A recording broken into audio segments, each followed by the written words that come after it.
Então, para você fazer uma equipe inteira, hoje eu tenho mais de 210 funcionários. Para você ter uma equipe que entenda por que meditar com crianças todos os dias é muito importante para que ele consiga se autorregular e que ele não precise tomar antidepressivo com 15, Sim. é muito trabalho que você tem que fazer. E você não tem tempo para fazer isso com a equipe.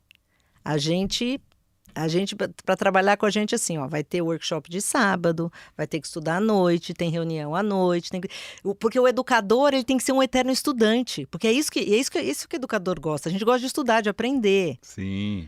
Com uma educação de livro didático, Conteudista. conteúdo, você tem que passar conteúdo, fazer prova, passar hoje em dia tem muitas Olimpíadas, tem Olimpíada de tudo. Tem Olimpíada de tudo. É Olimpíada para aquilo, e as escolas ganhou não sei quantos prêmios de Olimpíada. Eu falo, mas cara, nós não estamos no século XXI, não é era da colaboração? Sério que a gente está fazendo 15 Olimpíadas? E a gente vende isso. E o pai compra achando que é bom, será? Claro, porque você está criando um leão, você está criando um competitivo. Quando ele chegar no mercado, ele vai destruir. É uma loucura, Pedro. E ele vai tocar sino, e ele vai matar um leão por dia, né? É a frase. Mas tá. Acho que você estava falando da concorrência dos grandes grupos desses últimos 5 anos. A mudança, então, é pela chegada desses outros players de educação, é isso? Assim... Mas isso refletiu na mudança do aluno também, você acha? Não. Não, eu acho que o aluno ele é um reflexo da sociedade, né? Como um todo. E eu acho, assim, eu teria ficado muito feliz se esses grandes grupos tivessem trazido a nova educação. A educação necessária para o momento atual, que é completamente diferente da que você fez, do que eu fiz antes de você. Diferente, Ela deveria ser, o mundo mudou. Sim. Então dá vergonha até de você falar assim, sim, eu juro, a gente não falava a palavra excelência acadêmica na escola. Porque eu tenho vergonha disso. Eu falo, cara, que escola que não é excelente academicamente? Esse é o mínimo do mínimo. Puta, é o mínimo que você tem que fazer academicamente essa criança sair bem formada, né? Quer o quê? Seguir o MEC, seguir as diretrizes. Pra mim é isso. Mas aí o marketing falou, não, Nacélia, você tem que falar isso, senão o pai não entende. Eu falei, puta, sério? Porque pra mim é óbvio, mas tudo bem, a gente fala então que é excelente acadêmico, mas eu acho que tem que ser excelente em outras coisas, tem que ser excelente em educação de ser humano, para que ele seja um excelente ser humano, que é o que a gente está precisando na sociedade. Excelentes seres humanos, boas, pessoas que saibam de si, pessoas que vivam bem, pessoas que acordem e não precisem pegar o celular, que primeiro falem bom dia, que primeiro, né, olhem a janela, enfim, que respirem, que sejam felizes. É isso. Então, eu não sei, se me perguntou se o grande grupo mudou. Não, eu acho que a sociedade está super doente. A sociedade nesses 96, quase 30 anos já, né? Quase 30 anos. Quase 30 anos. Cara, primeira coisa, toda vez que eu converso sobre educação, eu fico com essa clareza de que nos falta os mecanismos para preparar os nossos filhos para esse novo mundo, né? Então o nosso cérebro precisa desaprender muita coisa que a gente aprendeu, né? Frase do Alvin Toffler, inclusive, para poder ter uma sobrevivência no século XXI que seja mais aceitável. O mundo doente, a aceleração das coisas, tudo bem, isso passa, mas construir dentro desse ambiente escolar que cuida da primeira infância cérebros desaprendidos para lidar com essas crianças se tornou um desafio maior porque o mundo ficou mais doente, é isso? E os professores, por exemplo, não é só na sociedade, né? Você me perguntou, assim, então a sociedade tá dodói, né?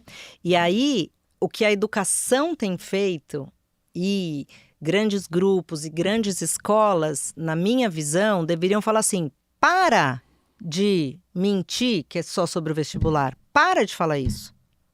Só que existe uma força política gigantesca para isso, para vender livro didático, para vender sistema de ensino, para vender tudo, para vender. Para continuar numa lógica de mercado. Precisa continuar essa lógica de mercado. Mas isso daí está adoecendo os professores. Sim. Isso no privado. No público, estão adoecidos porque as árvores da escola pública elas são cercadas. Judiação. Nossa. As escolas públicas elas têm espaço físico super legal, mas aí não tem... O que você precisa para fazer boa escola, Pedro? São bons professores. E aí a lei é a seguinte: professor tem 30 dias de recesso, 30 dias de férias e você precisa ter 200 dias letivos. Não cabe. Nossa. Não cabe no calendário. Porque o que a gente mais faz é formar professor. Você tem que formar professor, o professor tem que estudar, tem que ter hora para estudar, tem que ter hora. E aí tem um outro agravante, também que é, que assim, exponencialmente cresceu. Há 28 anos atrás, a gente tinha 100 alunos na escola, você tem uma criança com síndrome de Down, uma criança autista. Hoje eu tenho turmas de 20 que 10 têm currículo adaptado. De 20, de 10. 20 crianças, metade do grupo tem currículo adaptado. Que é a partir de um diagnóstico, então. E aí você tem toda essa o quê? doideira. É isso, a partir de um diagnóstico ou a partir do diagnóstico. Na nossa escola, a gente tem, por conta da educação através do amor, a gente sempre fez. Eu tenho psicóloga dentro da escola também há 15 anos. Eu tenho engenheiro ambiental dentro da escola. Primeira escola, assim, que tem engenheiro ambiental para ensinar o professor. Não adianta dizer, quero ser sustentável, que legal, compra um livro. Não, você tem que estudar pra caramba. Você tem que ter cisterna na escola, você tem que ter horta agroecológica, você tem que ter meliponário, os professores precisam curtir isso, precisam gostar disso, precisam entrar nisso, entendeu? Então, o esforço não, porque não é um esforço, é uma delícia você aprender sobre tudo isso. Mas ele é um investimento de tempo muito grande, ou para questões socioemocionais do professor, porque você tem um professor...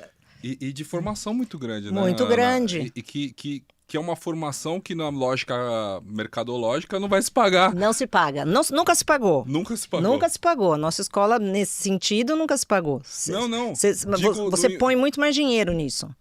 Quem é o jovem hoje que decide ser professor de escola hoje? Então, deve ter muito poucos, né? Devem ter muito poucos. Conseguir mão de obra para você é uma dificuldade, então. É que a gente é muito diferente da grande maioria das escolas. Então, hoje em dia, eu tenho um monte de professora que saiu das nossas escolas e querem voltar. Porque estão doentes nas outras. Então, eu não tenho problema para contratação de professores, graças a Deus. Mas é porque eu sou referência em sustentabilidade. Você consegue pagar um salário, A gente consegue pagar porque eu, como dona da escola, não preciso ficar milionária, não é para isso que eu vim nessa vida, de verdade. Você não responde a um fundo da A gente Faria não Lima. responde a um Faria Limer. Tá difícil, porque a gente precisa crescer e nós estamos com 15% de juros, mas assim, a gente vai a gente é muito corajoso, porque a gente acredita no propósito. Mas tá difícil. Se você visar grana, em vez de você pagar melhor professor, você põe ar-condicionado ou você aumenta estrutura. Você investe em marketing. A gente paga professor. E não é só professor. A gente paga professor, paga porteiro, paga faxineiro bem.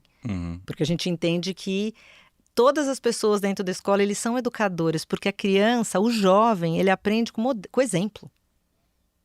Ele não aprende com o que ele escuta, ele aprende com o que ele vive. Por isso que a escola tem que ter todas as tecnologias de sustentabilidade, porque você aprende com o que você vive. Uma criança que todos os dias, na cozinha, ele entra na cozinha, ele come ali no refeitório. Aí a hora que ele vai embora, ele precisa descartar os alimentos crus num lugar, que vai para a composteira orgânica.